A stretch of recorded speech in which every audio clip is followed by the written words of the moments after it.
What's up and good day mga boss? Welcome back dito sa aming shop, Aiming Ace Airsoft. Date today is June 6, 2026. So, Saturday ngayon. Ayan. So, meron tayong 13 units na for shipping. Bale, 4 na rifles, tsaka 9 na pistols. So, proceed na tayo sa rifle. Bale, 3 units ang kinuha ni Bossing na rifle. So, ayan. Rifle ni Bossing is ENC 305 na black, ENC 645-2 na gray, then ENC 855 na color tan kay Boss Belmer of Calawag, Quezon. So 305, ito muna yung una. So guys, lahat ng rifle natin is meron na siyang kasamang battery and charger. Lahat din ng rifle natin is full metal. Ayan. And complete markings. Guaranteed yun guys. Basta ENC. LiPo battery na yung kasama. So full metal, metal ang handguard, metal ang receiver. Then adjustable tong buttstock. So guys, ito kung mahilig kayo sa mga classic. Ayan. Ito yung perfect sa inyo. So ENC 305. So try natin ang unit ni Bossing. Semi-auto muna. Full auto. Burst fire lang or pitik-pitik lang guys.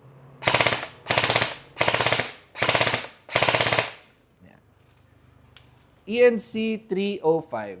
So guys, ang rifles nga pala natin, ranging siya around 420 to 440 FPS. Then, ito lang guys, syempre yung mga maikli ang barrel, kagaya nito, ENC 645-2 na gray. Kapag ganito guys na maikli yung barrel or short barrel sila is ranging around 380 to 400 FPS siya. Ayan. So, available din to guys sa color black. Ayan. Ito yung Daniel Defense na PDW. Ganda na pagka two-tone niya ng gray tsaka ng black. So, try natin ang unit. So, adjustable din naman to.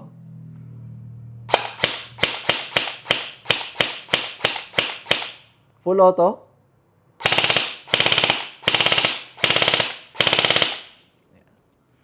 So guys, kapag gusto nyo lagyan ng accessories, so kompleto naman tayo dito ng accessories. Nasa Google Drive din namin. Then, depende sa inyo yon kung anong gusto nyo ilagay na accessories. Para kayo mismo magpapaporma ng mga units nyo. So, last unit ni Bossing is ENC 855 na Dark Earth or yung color tan. So, ang 855 naman, ito naman yung John Wick na rifle. Yan. So, meron siyang complete TTI markings sa mismong receiver niya. Handguard is around 12 to 13 inches. Yan. Then, M-lock siya. Adjustable din itong buttstock. So, usually naman halos lahat ng rifles natin sa likod ang battery niya or sa mismong buttstock. Try natin.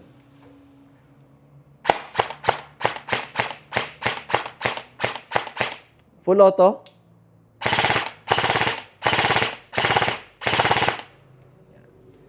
ENC 855. Tapos, ang ating next unit is ENC 305 ulit. So, same doon sa dinemo natin kanina.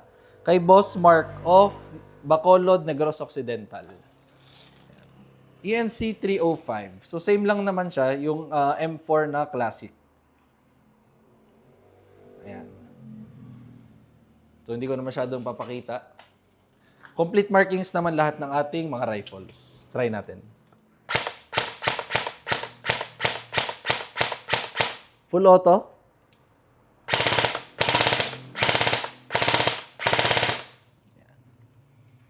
ENC 305. Proceed na tayo sa pistols. First pistol is KJW CZ TS2. Kay Boss Adam of Dawis, Bohol. Yan. KJW CZ TS2. So guys, pag naghahanap kayo ng mga panglaro na units or pwedeng-pwede na sa practical shooting. So guys, ito. CZ TS2 or mga Shadow. Pero personally, mas gusto ko itong TS2 kasi kita niya ang ganda ng kulay niya. Ayan. So full metal, metal ang slide, metal ang lower frame. Then metal din itong magwell. Aluminum na itong grips. Adjustable tong rear sight and fiber optic yung front sight. Complete markings yan guys, license markings yan ng ASG. Kabilang side, ito.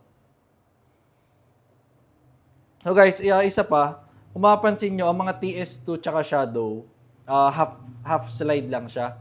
Like, maikli lang yung slide. Unlike dun sa mga ibang units na full slide, almost buong to is slide siya. So kapag half slide, mas less yung recoil niya, kaya maganda siyang pa-practical shooting.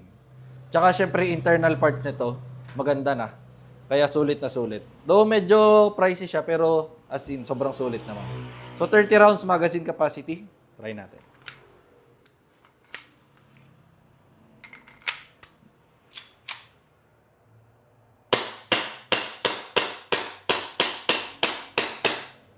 Kita nyo guys, yung recoil, halos wala siyang recoil. Sobrang smooth. Yan. Release magazine, then slide. Then rest the hammer by pressing the trigger. Yan. Tapos, ito guys, ito mga budget meals natin. So medyo maganda tong lineup ng budget meals natin. Magkakaiba, kaya matetest na natin. Kasi may mga customers tayo nagtatanong kung may mga test fire tayo. So, lagi namin silang nire-redirect sa YouTube, syempre. Yan. So, Double Bell 723, tsaka Double Bell 774C kay Boss Alvin of Occidental Mindoro. 723, ito yung 1911 na classic. Kung mahilig kayo sa mga classic units. Ayan. Kabilang side ito. So full metal siya. Metal ang slide, metal din ang lower frame. Ayan. So lahat nga pala ng double bell natin is may kasama na siyang gun case. Try natin.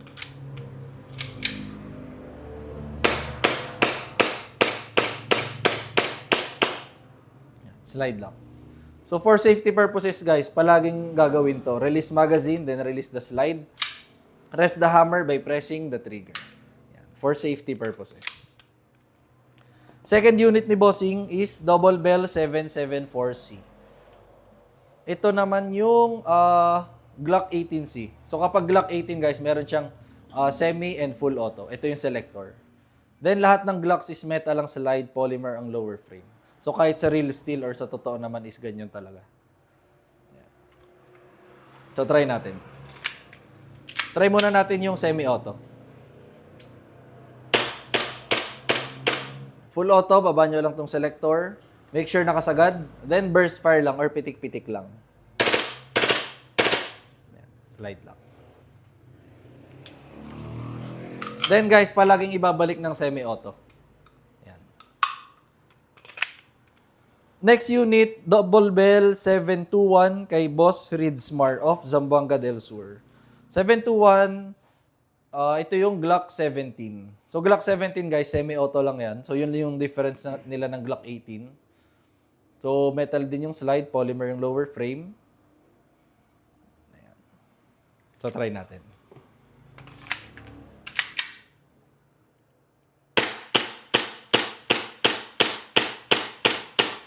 Slide lock. Kapag Glocks, guys, pwedeng hilahin nyo na lang yung slide. So, release magazine, then hilahin nyo na lang itong slide. Then, rest the hammer by pressing the trigger. Next unit is Double Bell 795-1 kay Boss Romel of Maykawayan, Bulacan. 795-1, ito yung Infinity na high kappa. Yun yung code niya, 795-1. So, sunod nito, i-demo natin yung color gold. So, pansin nyo naman, ito yung color silver. Then, yung color gold, meron din. Full metal. Metal ang slide, metal lower frame. Fiber optic na tong front and rear side. Try natin.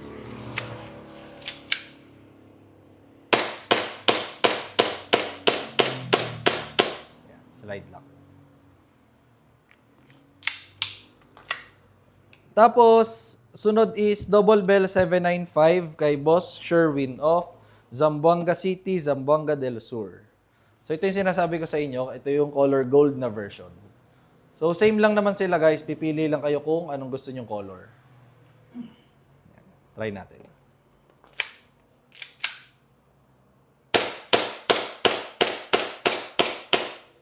Slide lang.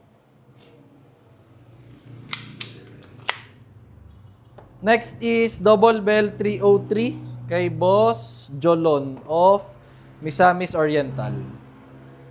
303, ito yung John Wick 4 na Pit Viper. So ito yung pinakamabenta talaga natin guys. Full metal, metal ang slide, metal ang lower frame, metal din tong magwell. Ayan. May markings ng TTI. Adjustable tong rear sight and fiber optic ang rear and front sight. Kabilang side nandyan yung markings niya ng Pit Viper. Ayan. So try natin.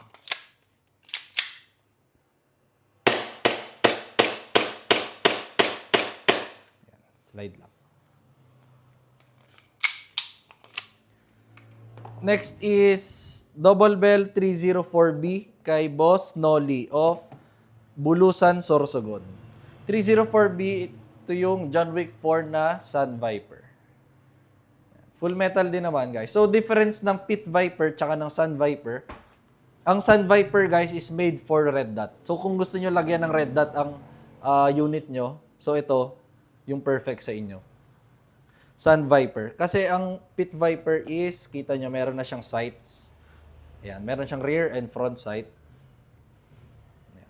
Ang Sun Viper naman is, wala pa. So maganda na ang Sun Viper kung soon may plano kayong maglagay ng red dot. So ito. Ayan, nandiyan ang markings niya ng Sun Viper. So try natin.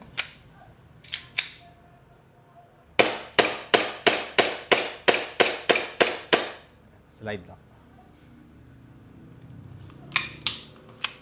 Last unit is Double Bell 303 kay Boss Raydin of Cabuyao, Laguna.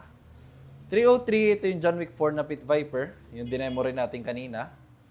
So, hindi ko na masyadong ipapakita. Yan. Try natin.